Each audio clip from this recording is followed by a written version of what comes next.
My name is Allie Evans, and I created the history of nail polish video.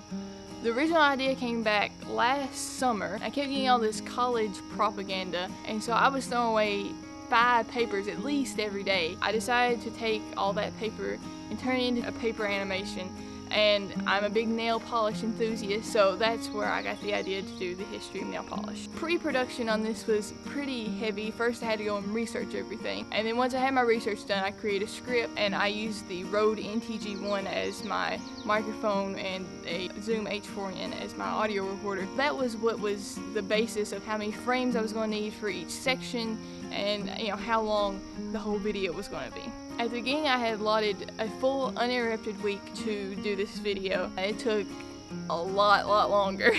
Every piece of the animation was handmade. I took different magazines and stuff, looked for different colors, and put them all together to make the scenes that I wanted. The hardest parts to make were actually like the organic pieces, like the big tree and the Chinese thing, because you have to make it look like it's natural, and using scissors and an X-Acto knife, it's hard to make it look natural. After the very long and tedious pre-production, I then got into actually shooting, and my dad made an overhead rig for me to use. Using some old scrap metal and some old microphone stands. I set up lights from like around my house and tried to diffuse those. I also had a light bar from back like 70 years ago whenever my grandparents would use film inside the house. They had to have this light bar, and so I used that also for my lighting. The camera that I used was the Canon T4i. I used the 18 to 35mm kit lens, and I also used a Bell wireless shutter release. By far the most difficult shot of the whole entire video was getting the car to move within the bottle, but I didn't really know how to do it.